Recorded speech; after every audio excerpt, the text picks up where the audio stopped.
Hello everyone, welcome to new Rajasthan online chemistry classes. Last lecture में हमने start किया था that is your atomic structure. Atom के बारे में हमने जनरल इंट्रो पार्ट डिस्कस कर लिया था। आज के लेक्चर में हम एटम की डिस्कवरी कैसे हुई और कौन से साइंटिस्ट हैं जो कि इसके लिए वर्क कर चुके हैं, who is the discovered and who participate discovery for atom. Is it clear? तो फेराडे साइंटिस्ट को हमने एक्सप्लेन किया था लास्ट लेक्चर में कि atom is the smallest and neutral particle according to Dalton theory, but Faraday its call atom is the smallest particle but not neutral, it is chargeable particle. तो chargeable particle है तो उस charge को explain करने के लिए उसने क्या यूज़ किया, एक ट्यूब यूज़ की और उस ट्यूब बेस पे इलेक्ट्रोड्स यूज़ किए, कैथोड और एनोड। कैथोड पे बैटरी टर्मिनल से और एनोड को बैटरी टर्मिनल से बॉन्डेड किया। बॉन्डेड करने पर हाई वोल्टेज अप्लाइड किया ऑन द बैटरी टर्मिनल्स। जब हाई वोल्टेज अप्लाइड करने किया तो some type of the rays from cathode to anode, cathode से एनोड की तरफ मूव कर रही थी, तो इस रेस को ही उसने बोला cathode rays. But he also said according to Faraday या according to Michael Faraday scientist, it's call we can't see this rays, हम इसे नहीं देख सकते। इसके बाद जो साइंटिस्ट आते हैं वो जे थॉमसन कहते हैं कि फेराडे की सबसे सही है, सही यूज़ किया है, वैक्यूम यूज़ किया है, ट्यूब यूज़ किया है, टर्मिनल यूज़ किए हैं। उसी प्रैक्टिकल को उसने आगे फर्दर एक्सप्लेनेशन में लिया। According to J Thomson we can see these rays, और इनको देखने के लिए उन्होंने क्या किया, पूरा प्रैक्टिकल सेम यूज़ किया फ्रॉम फेराडे, और उसने क्या किया, एनोड के पीछे एक फ्लोरोसेंट मैटर का एक लेयर यूज़ किया और उस लेयर को कहते हैं जिंक सल्फाइड की लेयर। जिंक सल्फाइड की लेयर लेने पर वहाँ पर परफोरेटेड एनोड यूज़ किया गया, छोटे छोटे होल किए गए जिससे पास हो सके ये रेज, और जब ये स्ट्राइक करती हैं on the fluorescent layer then some light of observe behind the anode, so its rays called cathode rays, and according to J.J. Thomson we can see these rays. Is it clear?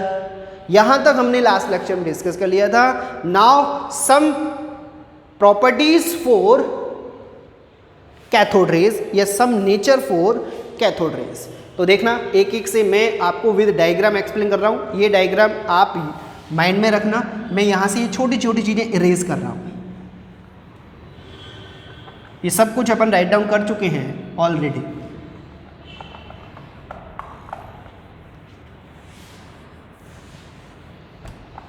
कैसे straight line में move कर रहे हैं ये straight line में, और कैसा इसका पार्टिकल नेचर है, क्या नेगेटिव चार्ज है, पॉजिटिव चार्ज है। अब देखो एक बेस पे तुम कह सकते हैं कि कैथोड से जनरेट हो रहे हैं सिर्फ नेगेटिव चार्ज, लेकिन हाउ टू प्रूफ, तो देख उसको अपन को एक्सप्लेन करना है।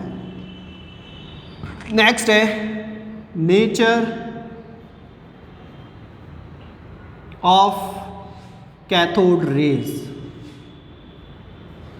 Properties of cathode rays.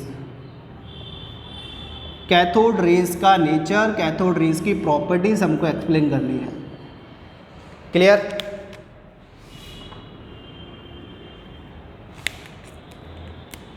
First point, cathode rays is negative charged.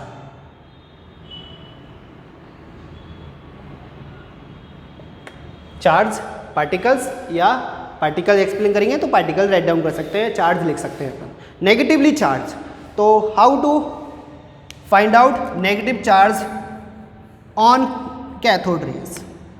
देखो डायग्राम, छोटे छोटे से डायग्राम में यहाँ पर फॉर्मेशन कर रहा हूँ आपके लिए, जिससे आपको सब कुछ एक्सप्लेन हो जाए। बैटरी टर्मिनल्स यहीं तक रख दें, कोई इशू नहीं है। ये आपका नेगेटिव पार्ट हो गया, ये आपका पॉजिटिव पार्ट हो गया। क्लियर? हाई वोल्टेज अप्लाइड करूंगा मैं बैटरी टर्मिनल्स पर, तो battery terminal high voltage apply करने से आपके one type of the rays formation हो जाएंगे। उन रेज को अपन क्या बोल देते हैं, that is called cathode rays. Minus plus cathode है ही है, this one cathode, this one anode, ये यहाँ पे रिप्रेजेंट कर दूँ, this one positive, this one negative. Is it clear? वही सारी चीज़ें यूज़ की गई हैं, वैक्यूम यूज़ किया गया है, vacuum pump. Is it clear? अब यहाँ पे हाई वोल्टेज अप्लाइड करते हैं तो एक टाइप की रेज जनरेट हो रही थी, यहाँ से कैथोड रेज बोल रहे थे। इस कैथोड रेज के बिटवीन यहाँ पर इससे पहले ही एक पॉजिटिव पार्ट की प्लेट यूज़ कर दी मैंने। This place we use a positive part plate, एक इलेक्ट्रिकल फील्ड अप्लाइड कर रहे हैं, वो पॉजिटिव पार्ट प्लेट यूज़ कर दी मैंने। तो when we apply high voltage on the battery terminal, then some type of the rays from generate cathode to anode, and cathode rays is negatively charged, so we explain one positive part use between cathode and anode. These rays move to cathode anode side means positive plate side, इस side move कर गई। अब इस type से ये move की हैं तो उस मूव का कोई एक्सप्लेनेशन आएगा, कोई रिजल्ट आएगा। वो रिजल्ट क्या है कि इन पर नेगेटिव चार्ज है, क्योंकि जब ये पॉजिटिव से अट्रैक्शन हो रही है means that is positive negative particles या नेगेटिव चार्ज्ड रेज। क्लियर? तो जे थॉमसन ने फुल एक्सप्लेनेशन किया था कि ये एक नेगेटिव चार्ज रेज हैं। नेगेटिव चार्ज रेज है मींस एक बिटवीन एक अप्लाइड किया आपने, अप्लाइड करने पर ये पॉजिटिव की अट्रैक्ट हुई, तो ये सारी जब अट्रैक्ट हुई मींस इसका एक्सप्लेनेशन आता है that is negative charged rays. Clear? First point. Second one, point by study कर रहे हैं अपन। Second one is cathode rays particle nature. कैथोड रेज is particle nature।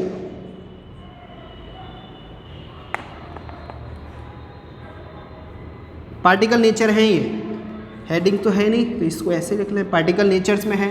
तो पार्टिकल नेचर के लिए फिर से मैं एक डायग्राम फॉर्मेशन करता हूँ, देखो कैसे है पार्टिकल नेचर।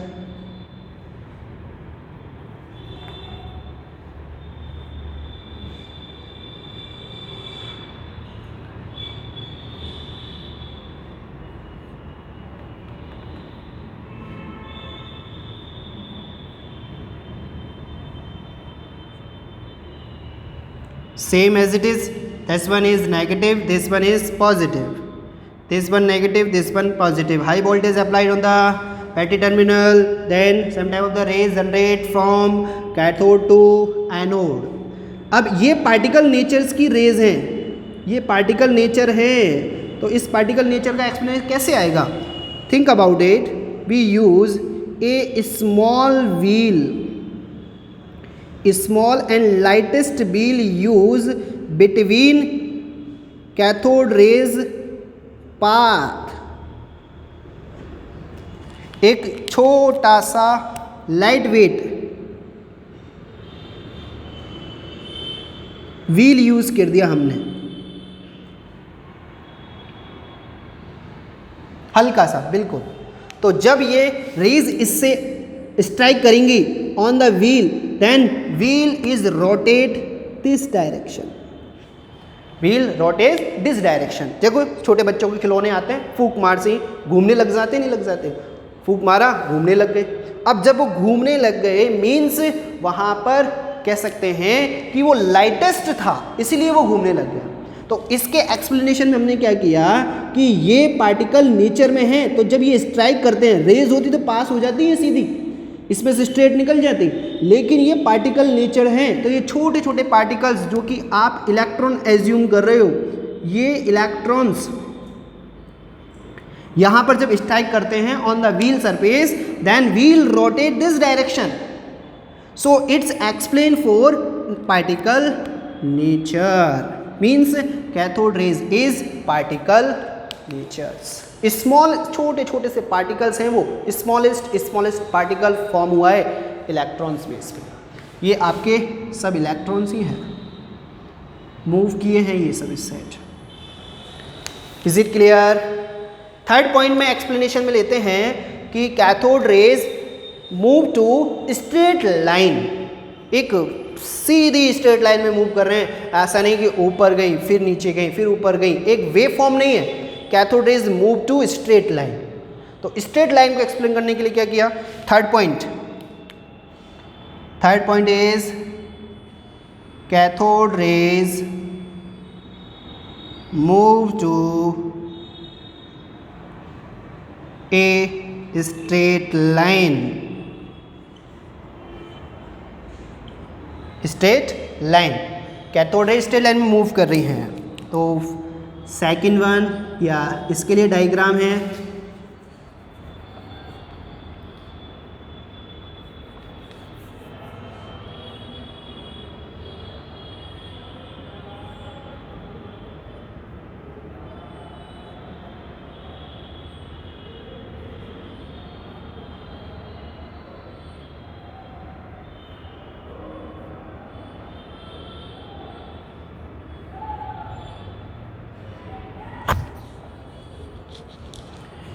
यहाँ पर वैक्यूम पंप यूज़ कर सकते हैं ना वैक्यूम, और ये सेम मैनर में positive negative we also use vacuum this place.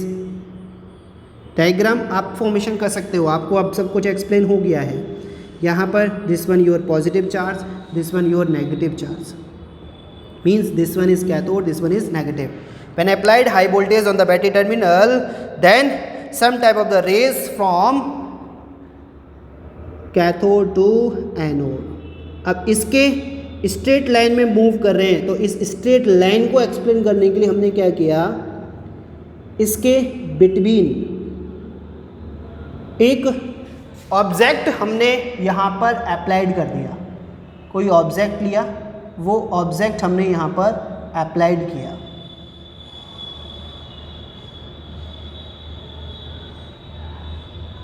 ये ऑब्जेक्ट मैंने यहाँ पर यूज़ किया है। जब इस ऑब्जेक्ट पर ये स्ट्राइक करती हैं तो स्ट्राइक करने से होगा क्या, इसकी शैडो इसके जस्ट बिहाइंड फॉर्मेशन होती है। किसकी? ये कैथोड रेज की शैडो क्या हो रही थी, इसके जस्ट बिहाइंड एक शैडो फॉर्म में यहाँ पर नोटिस हो रहा था। ये एक सिंपल शैडो फॉर्मेशन हो रही है, दिस वन।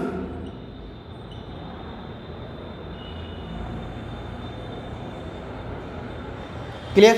तो इस शैडो को मीन्स एक्सप्लेन हो रहा है कि जब ये स्ट्रेट लाइन पर मूव कर रही हैं तो स्ट्रेट लाइन मूव करने से इस ऑब्जेक्ट की यहाँ पर एक परछाई फॉर्मेशन हो रही है, एक शैडो फॉर्मेशन हो रही है। सो इट्स कॉल कि ये एक आपकी किस नेचर की हो गई, एक स्ट्रेट लाइन मूव कर रही है, रिएक्शंस हो गई।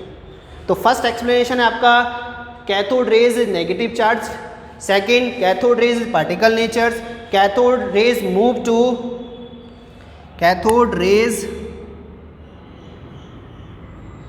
Move to cathode to anode straight line में मूव करेंगी। एक ऑब्जेक्ट अप्लाइड किया, उसकी शैडो उसके जस्ट बिहाइंड फॉर्मेशन हो रही है, मींस स्ट्रेट लाइन में मूव कर रही हैं, सभी शैडो उसके जस्ट पीछे फॉर्मेशन हो सकती है। Clear? And further point is cathode raise affected by electric and magnetic field. इसके ऊपर मैं इलेक्ट्रिक फील्ड और मैग्नेटिक फील्ड अप्लाइड करूंगा तो ये डाइवर्ट होती हैं, अपने ओरिजिनल पार्ट से डेविएट होती हैं। So it's call cathode rays and anode, cathode rays affected by electric and magnetic fields.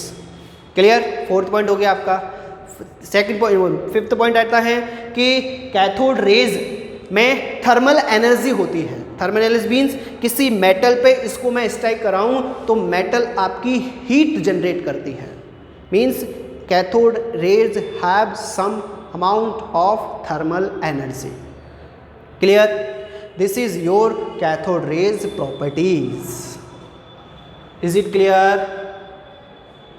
देख लो एक बार, स्टेप बाय स्टेप लिया है, सबके नेगेटिव पार्ट एक्सप्लेन किए हैं, क्योंकि जे थॉमसन ने इलेक्ट्रॉन की डिस्कवर तो कर दी, बट उस कैथोड रेस की कुछ प्रॉपर्टीज़ हैं कि ये नेगेटिव चार्ज ही हैं क्या, ये स्ट्रेट लाइन में मूव कर रही हैं क्या, ये एक पार्टिकल नेचर में है या रेस फॉर्म में है, उस सब को एक्सप्लेन किया है अपन ने according to J Thompson.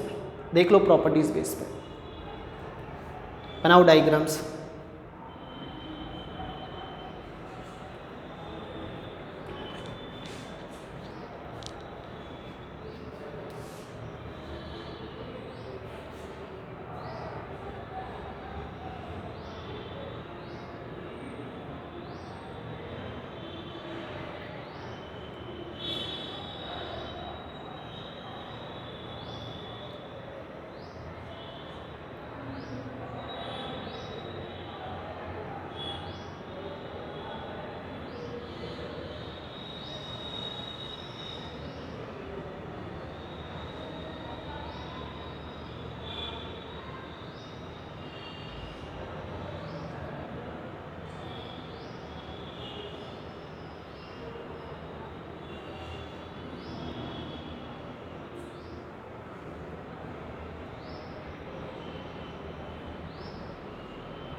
Diagram complete, diagram complete हो गए। तो इनमें हमने nature of the cathode rays complete कर लिया है और इलेक्ट्रॉन की डिस्कवरी कंप्लीट हो गई है। नेक्स्ट टॉपिक में या नेक्स्ट फर्दर जो टॉपिक आने वाला है उसमें जे थॉमसन के अकॉर्डिंग चार्ज और मास रेशो अपन कैलकुलेट करेंगे। चार्ज मास रेशो क्या है उसको हमको एक्सप्लेन करना है। क्लियर? तो देखो एक बार, इन सबको तो मैं रेज कर रहा हूं।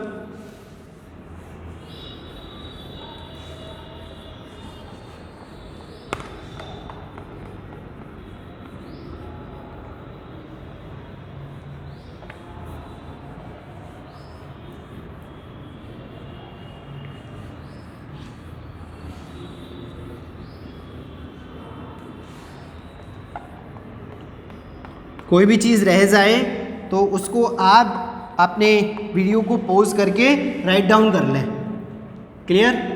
तो now we start charge mass ratio for cathode rays या इलेक्ट्रॉन्स। अब इलेक्ट्रॉन्स का ध्यान रखना, पार्टिकल नेचर्स हैं, नेगेटिव चार्ज पार्टिकल्स हैं ये, and move to straight line. Electrons की डिस्कवरी हो गई है according to J Thomson. J Thomson ने डिस्कवर्ड किया है। फेराडे में का प्रैक्टिकल इसमें यूज़ हुआ था। जे थॉमसन ने ज़्यादा वर्क किया था तो उस बेस पे हम इसको एक्सप्लेन कर रहे थे। तो this is your electron. Now we discuss determination, determine charge mass ratio for electron. Heading mention करो।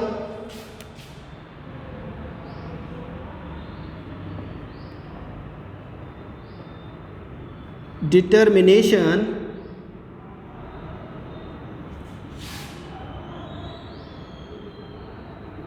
Charge mass ratio. Charge mass ratio की क्यों रिक्वायरमेंट रही?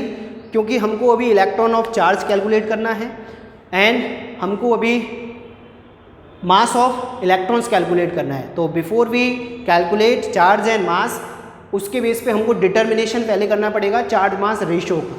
चार्ज मास रेशो को रिप्रेजेंट किया जाता है EWM से। E for charge, M for mass. Clear? इसको जो एक्सप्लेन किया था वो है साइंटिस्ट जे थॉमसन। इसीलिए जे थॉमसन को ज़्यादा क्रेडिट किया जाता है।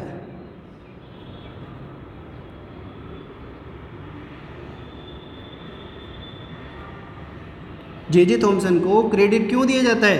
क्योंकि इन्होंने इलेक्ट्रॉन की डिस्कवरी के साथ साथ उसके चार्ज मास रेशो, उसके फुल एक्सप्लेनेशन को लिया और उसको फुल डिटेल में हमको बताया था। इसलिए हम जे थॉमसन को फुल क्रेडिट देते हैं फॉर इलेक्ट्रॉन्स के लिए। क्लियर? तो how to determination charge mass ratio on electrons. Electrons पता चल गया, पार्टिकल नेचर्स में है। अब इसके लिए उसने क्या किया? कैथोड रेज और एनोड रेज पर इलेक्ट्रिक फील्ड अप्लाइड किया। इलेक्ट्रिक फील्ड अप्लाइड किया और इलेक्ट्रिक फील्ड अप्लाइड करने पर इलेक्ट्रिक फील्ड से क्या डेविएशन आता है, क्या वो डाइवर्ट होते हैं। After electric field we again J.J. Thomson used magnetic field. They also deviated from magnetic field. उससे भी डेविएट हो रहे हैं, उससे भी मीन्स अफेक्टेड होते हैं। तो अगेन वी फॉर्म डायग्राम।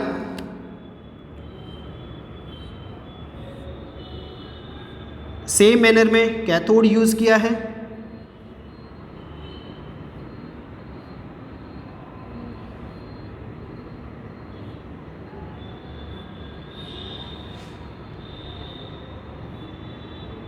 ये आपके बैटरी के टर्मिनल्स हो गए, कैथोड एनोड्स हो गए। डायग्राम ढंग से क्लियरली फॉर्मेशन करें जिससे आपको ज़्यादा से ज़्यादा एक्सप्लेनेशन मिले। परफोरेटेड एनोड यूज़ करेंगे। यहाँ पर आपका एनोड कैथोड है, बैटरी के terminals negative part positive part. This one call cathode and this one call anode. Clear? Cathode is negative charged, anode is positively charged. Clear? अब when apply high voltage on the battery terminal, then one type of the rays form cathode to anode. Its rays call cathode rays. ये हम complete कर चुके हैं। लेकिन इस diagram में कुछ नया क्या है कि इसमें हम डिटर्मिनेशन कर रहे हैं किस पे, चार्ज और मास रेशो का। अब चार्ज और मास रेशो मींस कैलकुलेट कर रहे हैं, तो चार्ज और मास रेशो के लिए आपको डायग्राम क्या करना है, इलेक्ट्रिक फील्ड और मैग्नेटिक फील्ड वाला अप्लाइड करना है। तो यहाँ से एक टाइप की रेज जनरेट होंगी, वो रेज इसमें से पास होंगी और यहाँ पर हम इस पर इलेक्ट्रिक फील्ड और मैग्नेटिक फील्ड अप्लाइड करेंगे और इसका स्ट्राइक कराएंगे हम जिंक सल्फाइड की लेयर पर। जिंक सल्फाइड की लेयर पर के साथ साथ मैं यहाँ पर इसको यहाँ से अटैच कर देता हूँ, इसको यहाँ से अटैच कर देता हूँ। इसको और थोड़ा बड़ा फॉर्मेशन कर दें।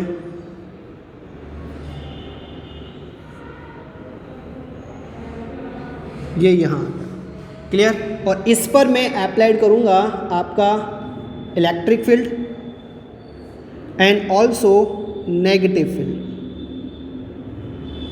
Electric field means this one is your negative charge, this one your positive charge. Electric field applied कर दिया top to bottom and left to right से मैंने इस पर मैग्नेटिक फील्ड भी अप्लाइड कर दिया। एन एस क्या रिप्रेजेंट कर रहा है आपका, मैग्नेटिक फील्ड। तो ध्यान से देखना, यहाँ पर अभी स्ट्राइक नहीं हुआ है, that is your fluorescent layer, zinc sulphide की लेयर है ये डायग्राम फॉर्मेशन करना है। इस डायग्राम में अपन को क्या करना है कि हाई वोल्टेज अप्लाइड किया, कैथोड रेज जनरेट हुई, कैथोड रेज परफोरेटेड एनोड में से पास हुई, परफोरेटेड एनोड में से, और परफोरेटेड एनोड में से पास होने पर इस पर हमने इलेक्ट्रिक फील्ड अप्लाइड की है। तो इलेक्ट्रिक फील्ड अप्लाइड किए, तो इलेक्ट्रिक फील्ड अप्लाइड करने पर when we applied electric field then these rays move to a point. Clear? But when we use magnetic field north and south, these rays move to C point. Clear?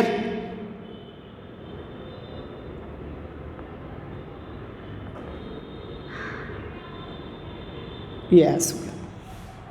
But we applied both field in one time, तो strike B point. ऐसी situation मिलती है, एक time में electric field applied किया तो ए point पे strike किया, डाइवर्टेड हो गया, ये सीधी आ रही थी, स्ट्रेट आ रही थी, लेकिन मूव हो गई कहाँ, इलेक्ट्रिक फील्ड की ओर।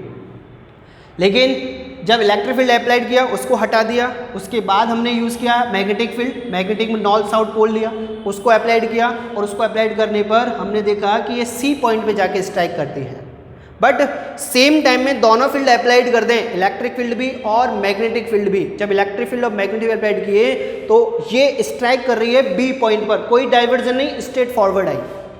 तो इस टाइप से क्या निष्कर्ष निकाला कि इसके क्या कंक्लूजन आया कि इसका एक टाइम पर हम स्टडी करते हैं इलेक्ट्रिक फील्ड और मैग्नेटिक फील्ड की, तो चार्ज मास रेशियो कैलकुलेट होके आता है। उसका एक पर्टिकुलर मेजरमेंट किया, जे थॉमसन ने चार्ज मास रेशो को डिस्कस किया और चार्ज मास रेशो की जो values I E/m is 1.758820 10⁻11 kilogram inverse. This is your charge mass ratio. C4 charge की यूनिट है, K4 मास की यूनिट है। क्लियर? ये वैल्यूज हैं किसकी? E/m की। कब आई? जब इन इस पे इलेक्ट्रिक फील्ड और मैग्नेटिक फील्ड अप्लाइड किया। तो एक टाइप की रेज जनरेट हुई है, कैथोड परफोरेटेड से पास कराया, एक बार इलेक्ट्रिक फील्ड अप्लाइड कर दिया, एक बार मैग्नेटिक फील्ड अप्लाइड किया, दोनों एक टाइम अप्लाइड करते हैं तो B पॉइंट पे जाते हैं। और इस टाइप से दोनों का मेजरमेंट किया तो मेजरमेंट करने पर आपको चार्ज मास रेशो कैलकुलेट होके आता है। इस value is 1.758820 10⁻11 kilogram inverse. Clear? तो चार्ज मास रेशो हमने कैलकुलेट कर लिया है। इसके बाद हमको चार्ज एंड मास अलग से कैलकुलेट करना है। How to calculate charge on the electron, how to calculate mass on the electrons. Clear? वो नेक्स्ट लेक्चर में डिस्कस करते हैं। So thank you very much for your online chemistry classes.